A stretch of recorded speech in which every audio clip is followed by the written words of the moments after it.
Bonjour à tous et bienvenue pour cette nouvelle vidéo consacrée aux malades imaginaires de Molière. Aujourd'hui, nous allons étudier la place et la fonction de la musique dans le malade imaginaire de Molière.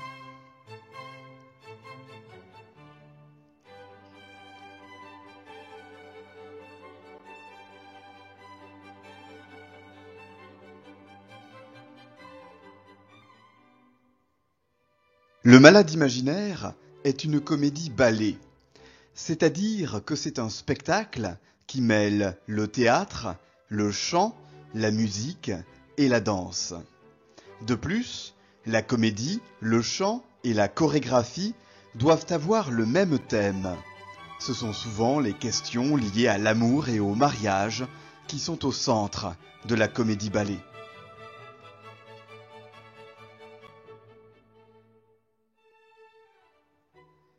Pour créer la comédie-ballet, Molière s'est associé à deux autres artistes. Jean-Baptiste Lully tout d'abord. Nous sommes en 1661. Molière et Lully associent leurs talents pour créer une pièce intitulée Les Fâcheux. Pour la première fois, la musique et la danse sont mêlées dans une action unique.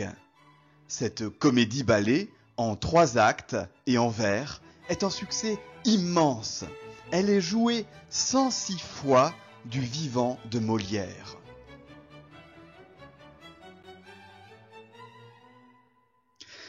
Mais qui est Lully, le nouveau partenaire de Molière? Il s'agit d'une personnalité hors norme. Italien, Lully est né à Florence.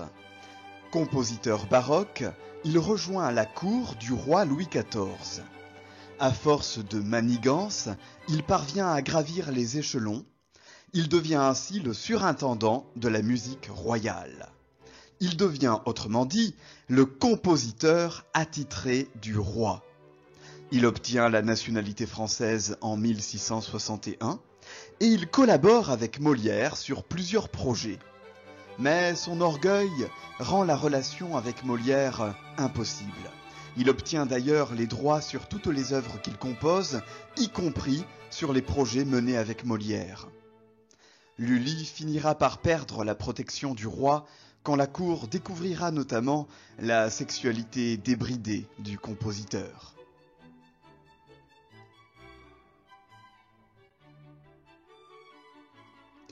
Le deuxième partenaire de Molière est Beauchamp, qui s'occupe des chorégraphies. Dans les intermèdes, les ballets sont chorégraphiés de manière symétrique et structurée. Les pas de danse sont synchronisés de manière à créer une harmonie sur scène.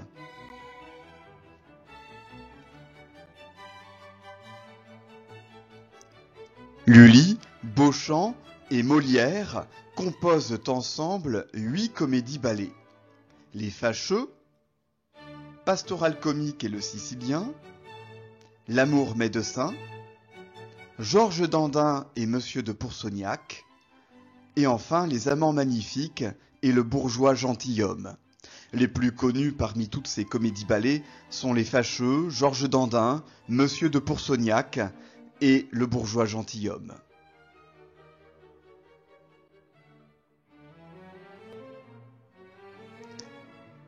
Lully et Molière vont se fâcher. On assiste à une véritable rivalité entre les deux Jean-Baptiste, Jean-Baptiste Lully et Jean-Baptiste Poquelin. Et c'est Lully qui consomme la rupture. Molière fait alors appel à un second compositeur, Marc-Antoine Charpentier.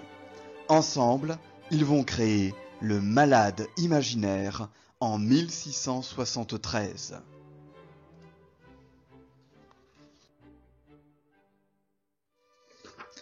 Charpentier va même reprendre les comédies-ballets de Molière après la mort de ce dernier pour composer une nouvelle musique à la place des créations de Lully. Nous aurons ainsi la comtesse d'Escarbagnas, le Malade imaginaire et les Fâcheux, le Sicilien et le Médecin malgré lui.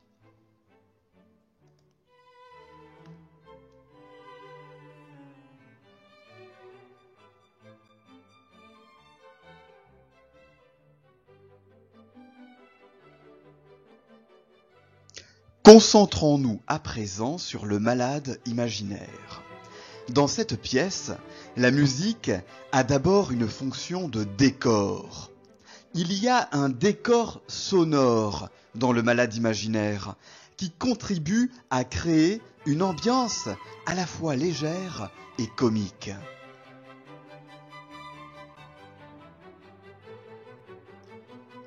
En effet, la musique est omniprésente dans le malade imaginaire. Elle est présente partout et elle apparaît dès le prologue. Ce sont d'abord les violons que l'on entend. Molière indique que l'on doit entendre un bruit agréable d'instruments.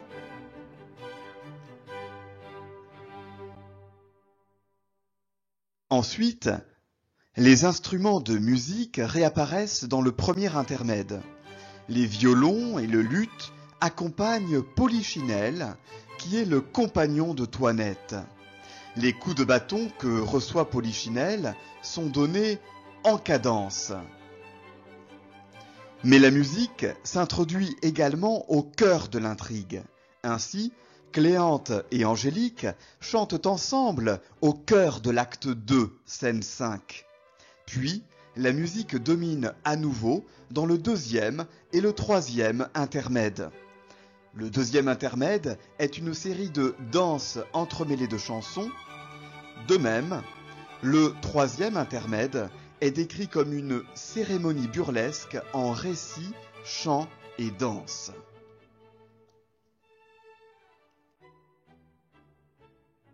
D'autre part, la musique apparaît sous différentes formes. Dans le malade imaginaire, la musique se caractérise par sa très grande variété, puisqu'on y trouve un péant, une pastorale et une ritournelle dans le premier prologue, une sérénade dans le premier intermède, un opéra impromptu dans la leçon de chant acte 2 scène 5 entre Angélique et Cléante, et des danses entremêlées de chansons dans le deuxième et le troisième acte. Un péant, c'est un hymne, un chant qui célèbre ici le roi Louis XIV. Une pastorale, c'est une composition musicale qui a pour thème les amours entre un berger et une bergère. Une ritournelle, enfin, c'est un refrain dans des pièces musicales très courtes.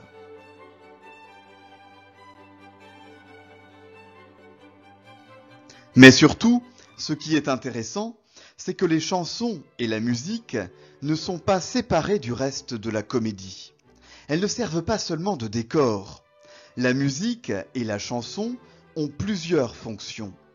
Elles servent aussi aux personnages à exprimer leurs sentiments.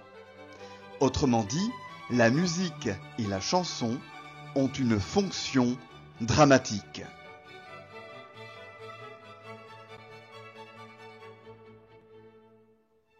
La musique et la chanson participent à la critique de la médecine. La chanson de l'autre prologue présente en effet la médecine comme une science fausse et impuissante.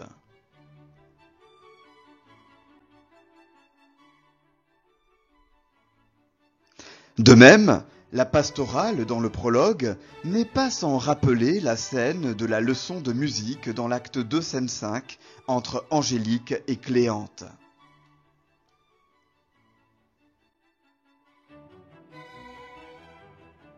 Dans le premier intermède, Polichinelle a un rôle bien précis. C'est lui qui est chargé par Toinette d'avertir Cléante des projets d'Argan. Ce premier intermède est comique parce qu'il s'appuie sur la musique pour mettre en scène les obstacles à la communication. Et le ridicule de Polichinelle, qui se fait frapper en cadence, annonce le ridicule de Thomas Diafoirus. En effet, dans les deux cas, la déclaration d'amour apparaît comme une farce.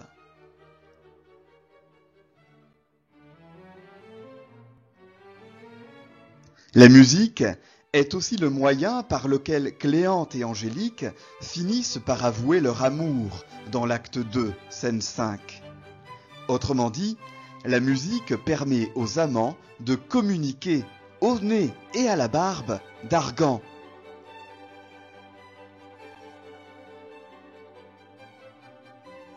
Le deuxième intermède obéit lui aussi à la stratégie d'un personnage, Bérald, le frère d'Argan.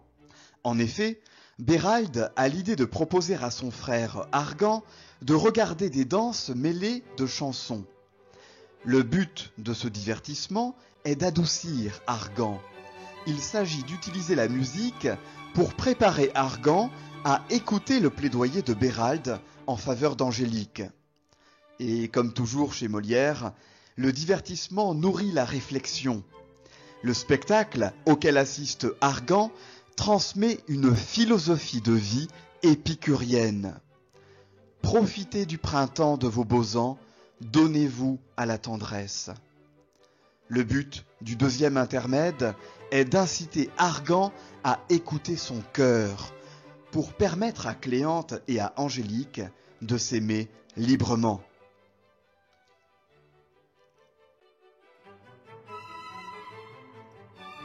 Enfin, le troisième intermède accompagne la folie d'Argan. Bérald met en scène une cérémonie burlesque accompagnée de chants et de danses pour faire croire à Argan qu'il est devenu médecin. On voit donc que les intermèdes ne sont pas de simples parenthèses superficielles et inutiles. Les intermèdes sont des scènes décisives, très importantes, qui sont le fruit de stratégies mises en place par des personnages rusés. Le but des intermèdes est donc de faire avancer l'action et de permettre à la comédie de se clôturer sur un dénouement heureux.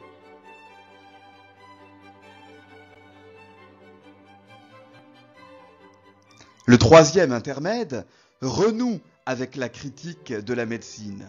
Il constitue l'acmé, le paroxysme, le degré ultime de la comédie. Le rire est à son plus haut sommet.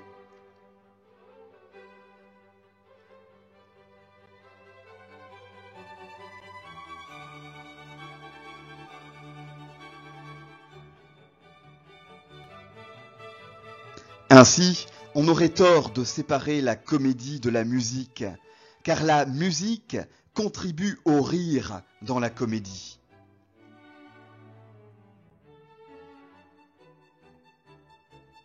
Tout d'abord, la musique permet de créer un contraste entre les scènes chantées et les scènes jouées. Ainsi, nous avons un contraste entre le prologue, qui est doux, ouvert, lyrique, et la scène d'exposition qui est fermée. On passe sans transition d'un paysage champêtre à un bureau fermé, d'une complainte lyrique à une plainte comique. Et c'est cette absence de transition entre la musique et la comédie qui produit le rire. On s'attend dans le prologue à une histoire d'amour. On tombe dans la scène d'exposition sur un hypocondriaque susceptible, avare et enfermé dans sa folie.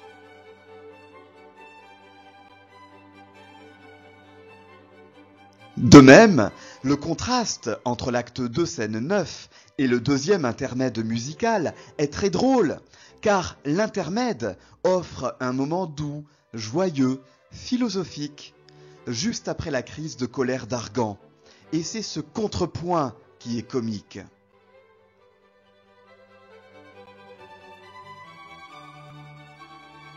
Enfin, on a un contraste comique entre le troisième intermède et le reste de la pièce. En effet, toute la pièce ridiculise la médecine. Or, la cérémonie finale, dans le troisième intermède, consacre le génie des médecins. Cette parodie de cérémonie est évidemment ironique et burlesque.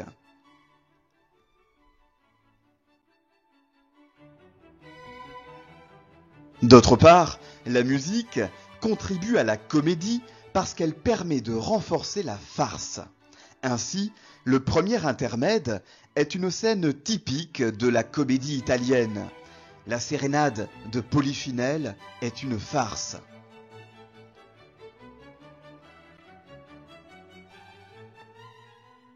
De même, le petit opéra impromptu entre Cléante et Angélique, à l'acte 2, scène 5, est comique, car il permet aux amants de s'avouer leurs sentiments au nez et à la barbe d'Argan.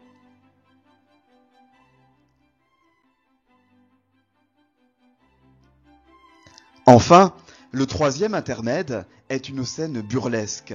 C'est une scène de carnaval, où tout le monde est déguisé pour tromper Argan, qui est le dindon de la farce.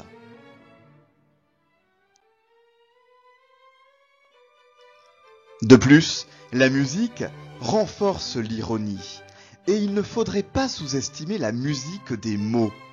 Ainsi, dans la scène d'exposition, quand Argan répète sans arrêt les chiffres et les remèdes, cela crée un effet comique.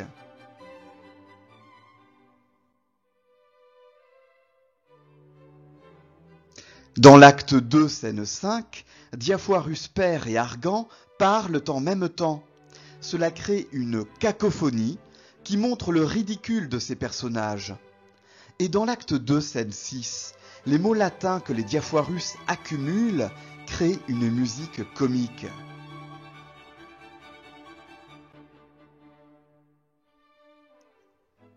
La musique apparaît aussi dans le rythme de la comédie. Les scènes sont vives et rythmées. On y trouve des courses-poursuites, acte 1, scène 5, des bastonnades dans le premier intermède, de l'accélération, comme dans la scène où Louison et Argan parodient une tragédie, acte 2, scène 8. La musique de la comédie favorise ce que le philosophe Henri Bergson, dans un ouvrage intitulé Le Rire, paru en 1900, appelle de la mécanique plaquée sur du vivant. Les personnages, en effet, agissent comme des marionnettes déréglées sur un rythme endiablé.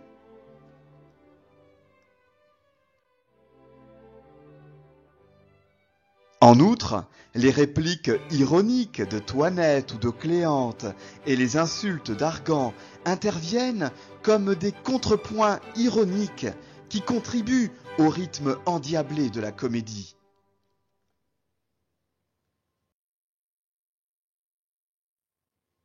Enfin, le rythme de la comédie est créé grâce aux comiques de répétition. Certaines répliques interviennent comme des refrains qui rythment la comédie.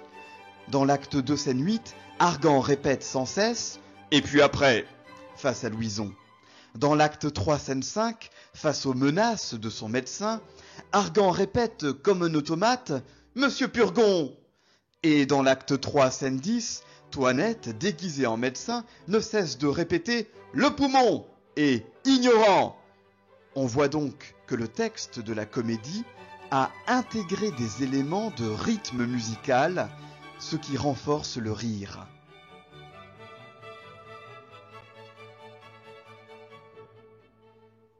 Surtout, le Malade imaginaire se caractérise par le redoublement de la théâtralité.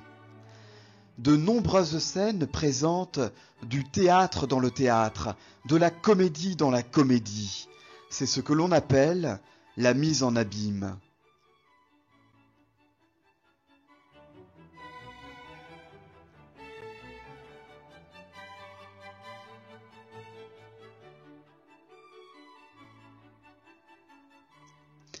Argan joue la comédie, il se prend pour un malade. Cléante et Angélique jouent la comédie quand ils font semblant de faire une leçon de chant pour pouvoir communiquer leurs sentiments. Louison joue la comédie quand elle se fait passer pour une victime tragique. Béline joue la comédie de l'épouse fidèle. Toinette joue la comédie quand elle se fait passer pour un médecin. Et dans le troisième intermède, tout le monde joue la comédie pour faire croire à Argan qu'il va devenir médecin. Or, la musique contribue à la mise en abîme dans le malade imaginaire. Ainsi, chaque partie chantée et dansée apparaît comme un spectacle à l'intérieur du spectacle. Le prologue et les intermèdes sont autant de spectacles dans le spectacle.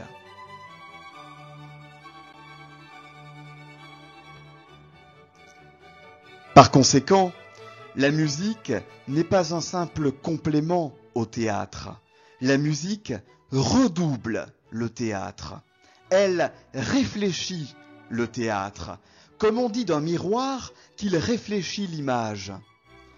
En multipliant le spectacle dans le spectacle, en produisant de la comédie dans la comédie, la musique permet de créer une ambiance joyeuse. Et grâce à la musique, où tout le monde se déguise, où tout le monde joue un rôle, on comprend que la vie est un théâtre et que le théâtre, c'est la vie.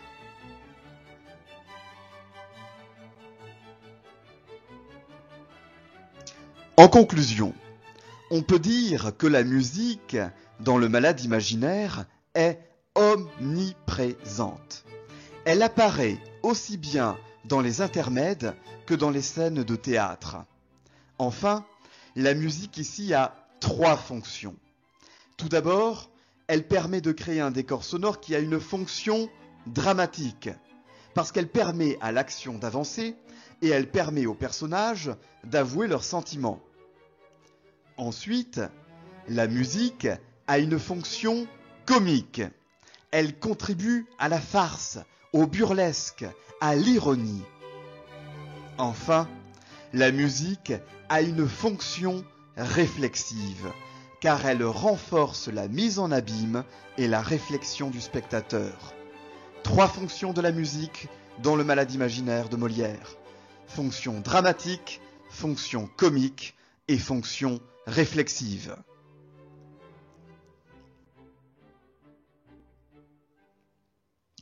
Vive, vive, vive, vive, vive sans foi au nouveau docteur qui parle si bien que pendant 1000 et 1000 ans, ils mangent et ils boivent et qu'ils saignent et qu'ils tuent. Ce passage du 3e intermède est rythmé, musical et illustre bien l'ironie presque sarcastique de Molière à l'endroit des médecins.